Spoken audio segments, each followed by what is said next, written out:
Pig here, and the intro of this video kind of got a little messed up, so this is kind of like a brief explanation of what the video is going to be about. It's me and a friend, Panic Panda. You should check his channel out in the description below.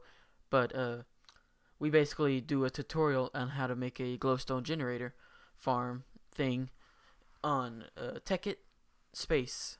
And so yeah, hope you enjoy the video. Bye. Going to be showing you how to make a glowstone generator. Kind of like this one over here in the corner, but a little bit bigger, a little bit more yeah, a lot more efficient, and it's gonna make a lot of glowstone. And on the server we're currently on, glowstone is used as currency. Yes. So, without further ado, let's get that set up. Yeah. So what you're going to need is cryothium dust, block breakers, 20 of them to be exact, and you know, recipe for that is a little expensive. You're going to need some redstone reception coils, machine frames, and you're going to need some cyclic assemblers to convert the dust into blocks. Those require some schematics, which you just build the block into the schematic and then put it into the assembler. And you're going to need some pneumatic servos to pull the items out. That glass is just freaking out. Thank you, pig. Alright, so let's get started. I'm going to show you guys how to make the flour, and Mr. the Pig is going to show you how to set up all the machine works. So this is going to require 1 bucket of cryothium and 1 bucket of glowstone. And to make that, we're going to need oh, we don't have any buckets. Let me grab some buckets real quick. You're going to need cryothium dust, which 10 pieces of dust makes 1 bucket, and a block of glowstone. So yes, you will be required to go to the nether beforehand, or find a bro who has some glowstone. Yeah, if you get on the server, we'll spare you some. When you make the cryothium dust, this recipe makes 2 pieces of dust every time. So that's just a little information there. So you're going to need a magma crucible and a fluid transposer. I didn't show you how to make these or set them up because at this point I kind of figure you already have some basic machines set up. So you're going to toss your 10 cryothium dust in, and your 1 block of glowstone, that one, and throw 1 bucket in there and 1 bucket in here. Cryothium, glowstone. Okay. So cryothium flows 5 blocks, 4 from its center. So that's 1, 2, 3, 4. 1, 2, 3, 4. Well, luckily enough, this entire build fits in 1 chunk. So it is actually big enough. And what's good about it fitting in 1 chunk is some servers don't allow chunk loaders. So when you do this, fireworks. Suddenly, okay, so the cryothium will flow to the exact edge. The glowstone flows 1 block more.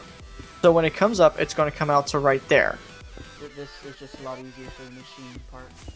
Yeah, and while he actually sets that up, I'm going to start placing down the block breakers. Again, that recipe, some Invar, plastic, iron, reception coil, and machine frames. One of the most expensive recipes into making this this farm. But you know, if you're rich, or you know somebody that's rich, it's not that hard. Friendly reminder, cryothium will hurt a lot. So I suggest not touching the blue stuff. The blue stuff actually looks like it'll be good to eat or drink. Oh no, let's not and say we did. Yes. Let me turn down my sound real quick because both of these get really loud. Alright, so now we're going to need some item ducts.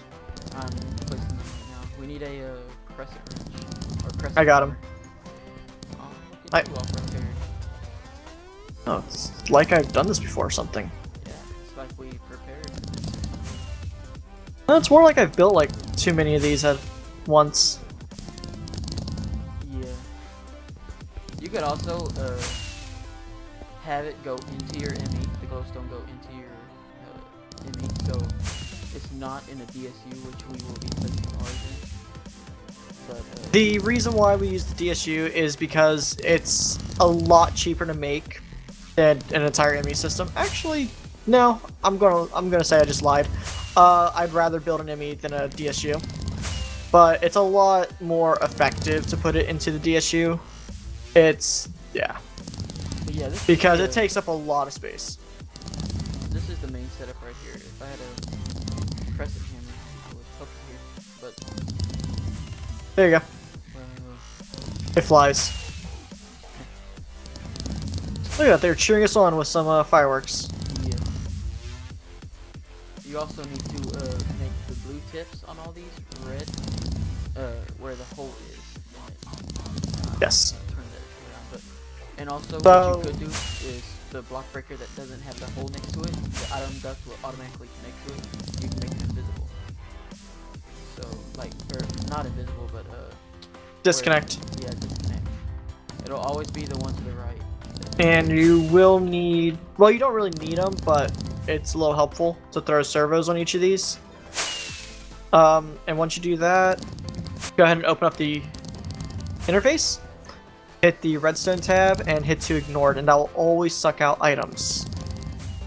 But since the block breakers are a push out item, or push out block, it pushes out the items to the item duct anyway. So yeah, it auto ejects to the nearest, to the most available inventory behind it, which in this case it is the block breakers, or it's the item ducts.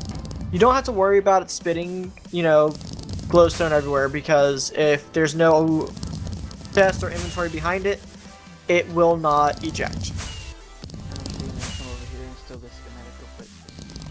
That's fine. A little bit, so saves us some time. There's one. There's And I'll show you all the schematic part in just 1 second. you let me go ahead and put the inner dark glowstone down? No, I'm gonna do that in just 1 second. But yeah, once Just you do supply this. power to all of this, you're basically ready for it to be used. Alright, so the cyclic assemblers are now getting power. Now, there is a problem with NEI and the cyclic assembler. When you come over here to the schematic tab, you're going to want to press your NEI button so it turns off. Come to your schematic, and then, as you see, we already got that set up. But what you would do would be to come over here real quick and not place blocks randomly. Come over here. Glowstone real quick. Come over here, go into your schematic, and just place the item like that. It's a ghost item, so it won't actually take the item out, and then you just hit the check mark, and it'll save it. Now when that goes in there, boom, suddenly glowstone. Now, you're going to want to find your center, place down your glowstone. Glowstone flows up, so it'll come up like this. Hit the redstone cabling, and boom, turn to glowstone. It is very loud, Yeah. but it's well worth it. You could also just stick a few sound mufflers around the edges right here. Yeah, and actually you don't even need that many. I've actually supplied it with only like 3 sound mufflers and it works. I just want it to look better. So the cyclic assembler will form the dust into glowstone blocks and then deposit them down here into DSU. Now as you can see, just in the short amount of time that it's been running, we've already got a stack plus 15, 20. Yeah, it's quite fast. Yeah. There's a lot of different ways you can, you know, make this more compact and whatnot. And another way is quite like this. So you can hide this part in a wall and only have the assembler and the DSU showing, so you could have easy access to it. Yeah, this is actually a really nice build. I'm probably going to duplicate it and put it into my house on the server. Hey guys, Steamy here, and the ending of this video got messed up also, but it seemed to work out. So if you did enjoy this video, please hit that like button down below and comment what tutorial you think I should do next. Also, hit that subscribe button if you want more videos and tutorials like this in the future. My audio was kind of a little messed up there, but also check my buddy Panda out in the description below. He really made this video. So yeah, bye.